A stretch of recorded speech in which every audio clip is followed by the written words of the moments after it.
Tom, a lot of different areas I want to cover, but I want to go back to what we started with because someone invoked your name, having written as Ronaldo Morial, about this whole fiasco with Eric Girard in the NHL. I just want, this is my favorite clip. I want to play a tiny little portion of it. Brian?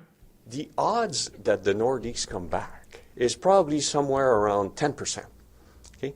So everything that I do is to make sure that the real possibility of that one day the Nordiques come back and that there's an NHL team in this building.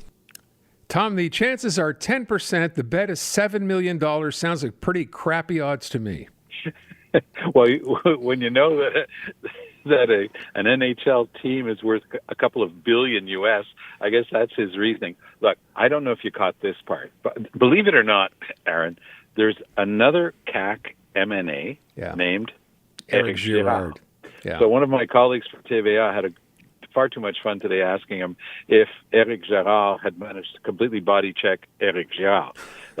The finance minister did the very best he could possibly do in a very tough situation because he is trying to justify the totally unjustifiable, giving $7 million to the LA Kings to play 2 meaningless preseason games in Quebec City next fall when he's telling teachers and nurses, sorry, the cupboard is bare. We can't possibly give you $1 more. That's the big problem here. The average Quebecer is just saying, you're kidding, right? Like you don't read the papers. You don't know what's going on in Quebec society. You haven't heard about the strike yet. Let me tell you about it. And this is our finance minister. On the way in today, several members of the CAC caucus, and I have never seen this in my years in politics. Sometimes you have real Donnybrooks in the caucus room with the doors closed. Here, on camera, into the microphone, several members of the CAC in Quebec City blasting their finance minister. After the premier, it's the finance minister. This is a way of also going after Legault. This is incredibly bad judgment, and he's going to pay a heavy price for it, Aaron. I want to ask one other question with respect to this. Yes, you have people now within the party. It started, we had Bernard Dranville coming out, I think, the first day questioning this as well. You've been there. You talk about those, caucus meetings getting a bit raucous. I asked Jim Meny the same question. I mean, at some point, Francois Legault, who basically rules with an iron fist, does he accept this or does he tell these people, look, I run the show here. You're not supposed to speak up publicly. This is not your business. I will make the decision ultimately here.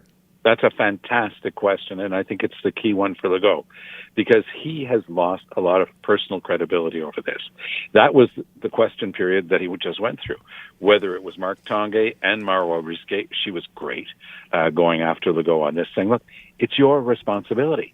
You're the prime minister. You're the premier. Sorry, I was giving it the French version. You get a promotion in French. You're the premier ministre. So you're the premier. This is important. What are you going to do about it? And he hemmed and hawed and he danced all around it. It's a mess. He had Geneviève Guilbeault, one of the surest set of hands in their cabinet, today saying, well, the reason that we have to go to the Caisse de dépôt on these big infrastructure projects for public transit is we're not very good at it. Hello? What kind of an admission is that? So Legault is the leader of a one-man party. If these guys from Lac Saint-Jean and Saguenay, that's where the two MNAs were from, really think that they got elected because of their brilliant talents, they got elected because they were running with François Legault. Nobody cared a bit about who they were or what they had done or not done in their careers. They had hooked their wagons to the train, to the locomotive that was François Legault. I don't think that any of them will ever get reelected if Legault leaves. And the way things are looking right now, this guy's going to be very tired 3 years from now at the time of the next election. I just got a note from the Quebec Liberal Party which says the following, transcript tabled by the official opposition today, that the National Assembly call on the CACist government to respect the state of public finances, cancel the subsidy granted for 2 Los Angeles Kings preseason games, and better respond to the crying needs in many sectors in Quebec, particularly in the Capitale Nationale. So this is great to see. So I'll divide this in 2 parts. The first part is to give a big high five to whoever in the Liberal officine in Quebec City came up with that, because for once they're using this power that they have as an opposition party, they're in fact the official opposition, to bring forward this type of unanimous motion request. Of course, they're not going to get it, but it at least is an attempt to draw more attention to it, and it's good politics, nice and refreshing to see that from the Libs. Why won't Legault vote for it? because obviously he'd be disavowing his own finance minister. So they've put him in a corner. By the way, this is something where the Parti Québécois has a PhD. They're great at these unanimous resolutions. They're always, scoring heavily on this politically, even though they're a very small team. So it's nice to see the Liberals finally waking up to this tool that happens to be in their political tool chest. Let me move on and talk about a couple of things really quick. I'd not even mentioned anything about the two Michaels, Michael Kovrig, Michael Spavor, and we have finger pointing here. I know you read the article in the Globe and Mail. Yep. And today, Melanie Joly, I believe, came out and spoke about this. Brian, go ahead and play that clip. When it comes to the two Michaels, their arbitrary detention was completely unjust and unacceptable. And the notion that the two Michaels would have been involved in espionage activities only perpetuates the false narratives under which they were detained by China. Of course, you never would have expected her or Canada to say anything but that. That's been what they've maintained since the get-go. But what's going on here, Tom? I'll take a step back and venture this answer to your great question, Aaron. I think that the biggest problem here is that the Liberals fell asleep at the wheel. They could not have not known that something was coming down with this. This is devastating for our narrative that these people were held arbitrarily and totally unjustifiably. This has been a field day in China.